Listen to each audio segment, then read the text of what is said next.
درود پاک پیش کرے اللہم صلی علی سیدنا شفیعنا حبیبنا مولانا محمد وبارک وسلم صلاۃ و سلام علیک یا رسول اللہ صلی اللہ تعالی علیہ وسلم بارگاہ رسالت میں چن کر حدیث درود پیش کرے صلی اللہ علیہ وسلم صلاۃ و سلام علیک یا رسول اللہ صلی اللہ تعالی علیہ وسلم۔ جناب حضرت ابراہیم خلیل اللہ علیہ السلام کے تعلق سے آپ نے کل سنا کہ آپ نے کیسے معبودان باطل کا رد کیا، اور پھر اس کے بعد میں دیکھو ایک مرتبہ ایسا بھی ہوا کہ حضرت ابراہیم خلیل اللہ علیہ السلام نے اللہ تبارک و تعالیٰ کی بارگاہ میں عرض کی، اور وہ عرض ایسی تھی کہ اللہ تو مردوں کو کیسے زندہ فرماتا ہے، میں دیکھنا چاہتا ہوں۔ اس کا معنی یہ نہیں کہ حضرت ابراہیم علیہ السلام کو اللہ تعالیٰ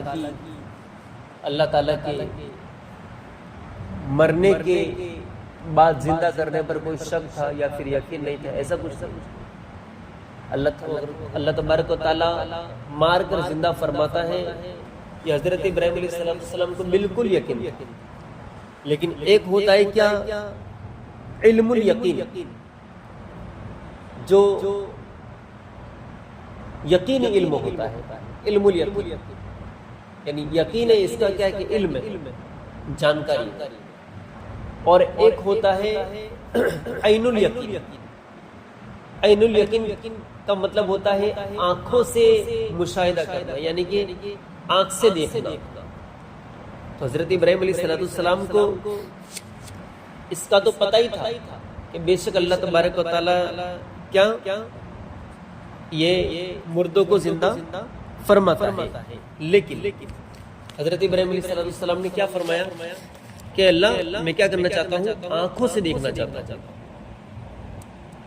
تو آنکھوں سے دیکھنے کے لیے اب اس کے اندر الگ الگ روایت ہے، کیسی الگ الگ روایتیں کچھ اس طرح ہے کہ ایک مرتبہ حضرت ابراہیم خلیل اللہ علیہ السلام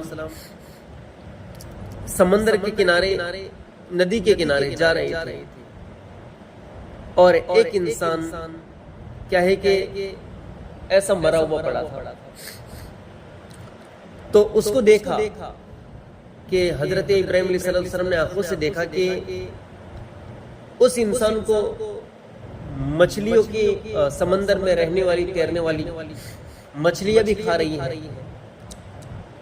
اور جب سمندر اٹھا کر اس کے لاش کو باہر پھینک دیتا ہے نا، تو باہر کے جانور، درندے، پرندے، چرندے، یہ سب بھی کیا ہے کھاتے ہیں۔ تو اب ایک طرف باہر لاش اس کی، باہر کے جانور، پرندے کھا رہے ہیں، درندے کھا رہے ہیں، اور اندر تھی تو مچھلیوں نے بھی کھایا، تو اس کا جسم کیا ہے کہ الگ الگ جانوروں کے اور درندے، پرندے اور مچھلیوں کے پیٹوں کے اندر تقسیم ہو چکا ہے، ٹکڑے ٹکڑے ہو گئے، ہے نا، مچھلیوں کے پیٹ میں، پرندوں کے پیٹ میں۔ تو یہ دیکھیے اب اللہ تبارک و تعالیٰ کی بارگاہ میں حضرت ابراہیم علیہ السلام نے جو فرمایا، اس کو اللہ تعالیٰ نے قرآن میں اس طرح بیان فرمایا، وَإِذْ قَالَ إِبْرَاهِيمُ رَبِّ أَرِنِي كَيْفَ تُحْيِي الْمَوْتَى قَالَ أَوَلَمْ تُؤْمِنْ۔ جنابی، اور جب حضرت ابراہیم علیہ السلام نے فرمایا کہ اے میرے رب تو کیسے مردوں کو زندہ فرماتا ہے، قال، اللہ تعالیٰ نے فرمایا، اولم تؤمن، کیا تجھے اس کا علم، کیا تجھے اس پر ایمان نہیں؟ قال بلا، حضرت ابراہیم علیہ السلام نے فرمایا کیوں نہیں اے میرے اللہ، ہاں بالکل یقین ہے، میرا ایمان ہے، وَلَكِنْ لِيَطْمَئِنَّ قَلْبِي۔ حضرت ابراہیم علیہ السلام فرماتے ہیں اے اللہ میں دل کے اطمینان کے لیے تجھ سے یہ کہہ رہا ہوں تاکہ میرے دل کو سکون ہو جائے۔ قال، اللہ تعالیٰ نے فرمایا، فَخُذْ أَرْبَعَةً مِّنَ الطَّيْرِ فَصُرْهُنَّ إِلَيْكَ ثُمَّ اجْعَلْ عَلَى كُلِّ جَبَلٍ مِّنْهُنَّ جزءا ثم ادعوهن یاتینک سعیا. اللہ تعالیٰ نے حضرت ابراہیم علیہ السلام کو فرمایا کہ 4 پرندے لیں. کتنے پرندے؟ 4 پرندے لیں، اور ان 4 پرندوں کو، ان 4 پرندوں کے ساتھ انسیت کا تعلق کر لیں. یعنی کہ ہمیں نا کوئی جانور ہوتا ہے، ان کو پالتے ہیں تو کیا ان سے انسیت ہو جاتی ہے، محبت ہو جاتی ہے. اب وہ پرندے ہو کے جانور ہو کے کچھ بھی ہو، اپنے کو فوراً دیکھتے ہی پہچان جاتے کہ ہاں یہ میرا اپنا ہے. تو کیا کہا؟ اس سے تعلقات بنا دو، انسیت پیدا کرو. پھر اللہ تعالی نے فرمایا کہ ان 4 پرندوں کو ذبح کرو. ذبح کر کے ان کی گردنیں اپنے پاس رکھو، اور پھر اس کے جسم کا چاروں پرندوں کے جسموں کو کیما بنا کر مکس کرو. اب جب 4 کا گوشت مکس کر لیں گے تو کون سا حصہ کس پرندے کا ہے پتہ چلے گا نہیں، سب مکس کر لیا. پھر حضرت ابراہیم علیہ السلام کو فرمایا کہ کیا ہے؟ ثم اجعل على كل جبل منهن جزءا ثم ادعو ياتينك سعيا. تھوڑا پہاڑوں پر رکھ دو. کہاں رکھ دو؟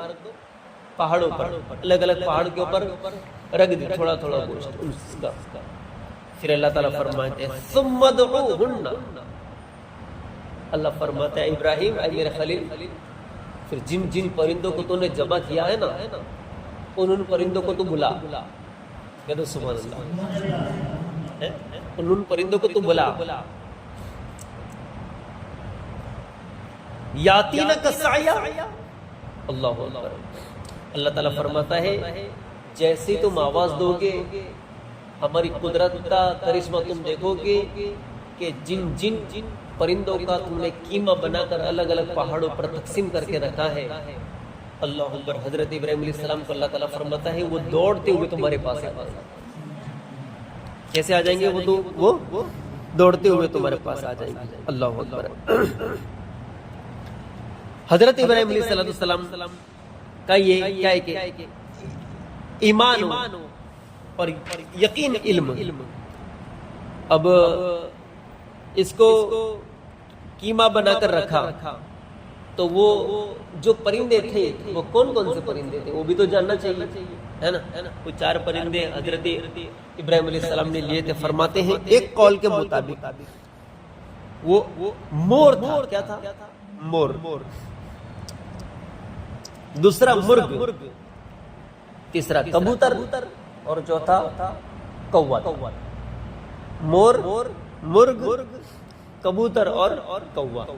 ان 4 پرندوں کو حضرت ابراہیم علیہ السلام نے لیا تھا، کیما بنایا، گوشت مکس کیا، کیما بنایا، اور پھر کرنے کے بعد الگ الگ پہاڑوں کے اوپر رکھ دیا. پھر اللہ تعالیٰ فرماتا ہے کہ ابراہیم بلاؤ. اچھا ان کی گردنیں جو تھی نا، مور کی، کبوتر کی، کوے کی، اور کیا ہے مرغ کی، اس کی گردن ہے نا حضرت ابراہیم علیہ السلام نے اپنے پاس رکھی.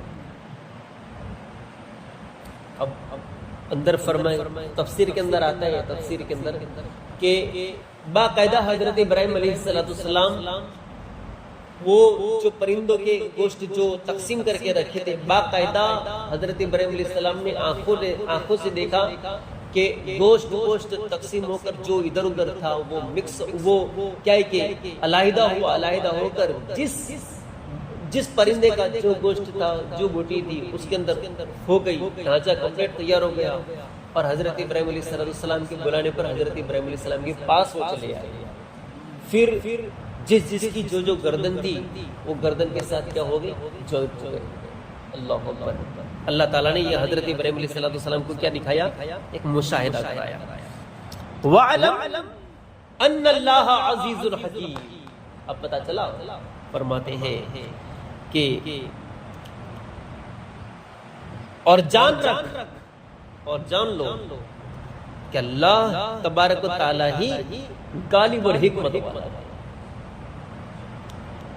تو ہمارا تو ایمان اور زیادہ پکا ہو گیا ہے نا، کہ اب مرنے کے بعد دوبارہ زندہ ہونے پر اب کسی طرح کا شک و شبہ ہوا نہیں. ایک اور اللہ تبارک و تعالیٰ کے نبی کا ایک واقعہ ہے، حضرت عزیر علیہ السلام.